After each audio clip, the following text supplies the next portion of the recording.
ሰላም የተወደዳችሁ ሰላም ለእናንተ ይሁን። በአንድ ቪዲዮ ደግሞ ብቅ ብያለሁ። ሰሞኑን ልጄ ኳስ ላይ በጣም ትኩረቱን ሲያደርግ እኔ ምንድነው ብዬ ምንድነው በጣም ትኩረትን አድርገሃል እንደዚህ ኳስ ላይ ስለው እየነገረኝ ነበረ። ምንድነው እኔ የምደግፈው ቲም ነው ይሄ አርሰናል የሚባለውና 22 ዓመት ሙሉ ዋንጫ አልበላም። አሁን ግን በቃ መጨረሻ ሰዓት ደርሷልና በቃ ያለ በቃ ልቡን እንትን ብሎ በቃ በትኩረት እንትን ሲያደርግ ሌላው ደግሞ እልህም አለብኝ። ምክንያቱም በጣም ብዙ እንትኖች በጣም ብዙ ቲሞች ሌሎች ቲሞች በቃ አርሰናል ሁለተኛ ነው፣ በቃ ሁልጊዜ ዘመኑን ሙሉ 22 ዓመት ሙሉ ሁለተኛ ነው፣ አያሸንፍም፣ እንደዚህ ነው እያሉ በቃ በእልህ ነው በቃ የተያዙት ከኛ ጋራ እና ይሄ ነገር እንትን ያደርገኛል እና ማሸነፍ አለበት በቃ ያውን ዋንጫ መብላት አለብን። 22 ዓመት ሙሉ ነው ደግሞ እንደዚህ ሆነው ሲል ቆየና በሁለተኛ በሶስተኛው ቀን ደግሞ አሸነፈ ብሎ በጣም ሲደሰት ምናምን አየውኝና አንድ ነገር ይሄንን ነገር ስመለከት የሆነ ነገር ወደ ውስጥ መጣ። 22 ዓመት ሙሉ ሰዎች እያበሸቁት እናንተ ሁለተኛ ናችሁ፣ እናንተ እንዲህ ናችሁ፣ በቃ አትበሉም፣ አትችሉም እየተባለ ነገር ግን በጽናትና በትዕግስት በቃ በመስራት ምን አደረገ? የዛን ሁሉ ሰው ስድብ የዛን ሁሉ የሽንፈቱን የሚጠባበቅ እያለ ሻምፒዮን ሆነ። 22 ዓመት ሙሉ ግን ምን አያደርግም ነበረ?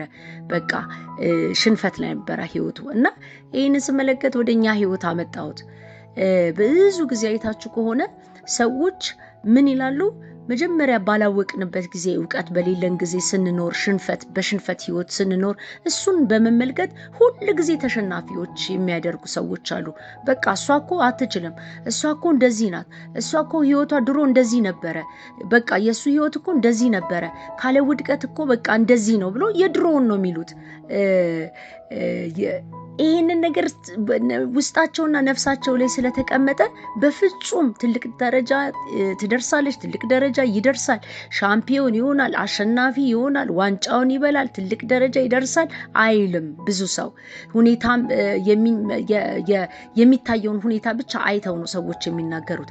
ግን አንድ ሰው በጽናት ከሰራ በጽናት ያንን የድሮ ነገሩን ይሄ ሲወድቅበት እስካሁን ድረስ ሽንፈት ሲያደርግበት ገደብ ሲያደርግበት የነበረውን ነገር አሸናፊ ሆኖ በጽናት ከሰራ ልክ እንደነዚህ አሁን ቅድም ልጄ እንደነገረኝ ረጅም ዓመት ይሆናል እንጂ ያንን ነገር ማድረግ አያቅተንም ወይም ደግሞ አያቅተውም ሰው ያንን በጽናት ባልሄደበት ዘመን የነበረውን ነገር ሽዶ የሰውን ስድብ እንዲሁም ደግሞ ሰይጣን የሚናገረውን ነገር በቃ አትችልም እያለ በድምፅ የሚመጣ ራሱንም ደግሞ እንደማይችል የተቀበለውን ነገር እየጣለ እችላለሁ ብሎ ሰው ከሄደ ከማሸነፍ ወደኋላ እንደማይል በዚህ አሁን ልጄ በነገረኝ ታሪክና በነገረኝ በዚህ በእግር ኳሱ ታሪክ አንድ ነገር ነው የተማርኩት። የእውነቴን ነው።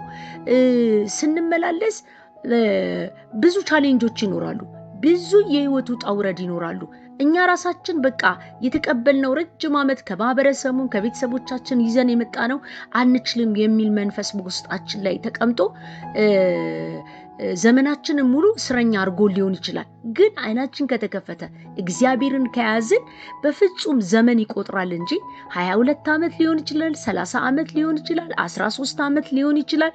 በጽናት ያንን ነገር ከተዋጋ ነው እንዲሁም ደግሞ በቃ አሸንፋለሁ እችላለሁ ልክ እንደዚህ ኳስ ሻምፒዮን እሆናለሁ ብሎ ሰው ከተነሳ ያንን ነገር ከማከናወን ወደኋላ አይልም። በጣም ነው የገረመኝ። እነዚህ ስፖርተኞች እኮ በጣም ብዙ ተቃዋሚ ያላቸው አይችሉም። 22 ዓመት የመጡበት ኤክስፒሪየንስ አለ። ያን ነው የያዙት እነሱ። ሁልጊዜ ሁለተኛ ሲወጡ፣ ሁልጊዜ ሲሸነፉ፣ ሁልጊዜ እንደማይችሉ ነው ያዩት። ነገር ግን እነሱ ደግሞ በተቃራኒው ደግሞ ከዛ ከሽንፈታቸው 22 ዓመት ሙሉ ከውድቀታቸው እየተማሩ ራሳቸውን እያበለጸጉ ራሳቸውን እያጠነከሩ ከሽንፈታቸው እየተማሩ እንችላለን እያሉ ቀጥለው አሁን ምን አደረጉ? ሰዎች ሲጠብቁት ሽንፈታቸው ነው። ሰዎች ቢጠብቁት በቃ እንደ ትላንትና ሁለተኛ ይወጣሉ ብለው ነው የሚጠብቁት። ነገር ግን አሸንፈው ምን አደረጉ? የአንደኝነትን ውጤት ያዙ። ምን ሆኑ? ሻምፒዮን ሆኑ። ሰዎች የሚጠብቁት ሌላ ነው፣ እነሱ ግን ሌላ ነገር። እንዲህ ነው በቃ። ሰይጣን ይጠብቅ ይሆን ይችላል። በቃ ዛሬም በዚህ ጉዳይ ይወድቃል፣ ዛሬም በኃጢአት ይወድቃል፣ ዛሬም በዚህ እየሄደበት ባለው ነገር ይወድቃል ብሎ ምን ያደርጉናል? ይጠብቀናል ሰይጣን። ሰዎችም ይጠብቃሉ። የበፊቱን ኤክስፒሪየንሳችን ነው የሚመለከቱት። በቃ አይ ከዚች አታልፍም እሱ ከዚህ አያልፍም፣ ያኔም እኮ እንደዛ ሲያደርግ ነበር ብለው ይላሉ። እኛ ግን ጸንተን እግዚአብሔርን ይዘን እናሸንፋለን እንችላለን ብለን ካልን በጣም ብዙ ሰዎችን ማገልገል፣ ለብዙ ሰዎች መትረፍ፣ ለቤተሰቦቻችን መትረፍ እንችላለን። እንዲሁም አልፈን ተርፈን የሰዎች እረፍት መሆን እንችላለን። አቅማችን መገለጥ ይችላል። ሻምፒዮን መሆን እንችላለን። ልክ እንደዚህ ኳስ ዋንጫ እንዳነሱት እኛም ደግሞ ዋንጫን ማንሳት እንችላለን። ስለዚህ ከዚህ እግር ኳስ የምንማረው ያንን ነው፣ ጽናት፣ ትዕግስትን። በእውነት የሰዎችን ስድብ የሰዎችንም ትችት ምን በማድረግ በመስበር በቃ ባለመስማት በጽናት አሸናፊ እንደሚሆን በዚህ ኳስ ላይ ተመልክቻለሁ። ይህንን ነገር ልጄ ሲነግረኝ እሱ የታሪኩን ነው የሚነግረኝ የኳሱን። እኔ ግን በሰው ህይወት ላይ በእኛ ህይወት ላይ ያለውን ነገር ይህንን ተመልክቻለሁ። ተባረኩ። በእውነት የምትጠቀሙበት ነገር ነው። እናሸንፋለን እንችላለን ብላችሁ ውድቀታችሁን ሳይሆን ማየት ያለባችሁ ሻምፒዮን እንደምትሆኑ አሸናፊ እንደምትሆኑ በማሰብ መንቀሳቀስ ይሁንላችሁ። ተባረኩ። ይህ ከጠቀማችሁ ደግሞ ላይክ፣ ሼር፣ ሰብስክራይብ አድርጉ። ተባረኩ። ዘመናችሁ ይባረክ ባይ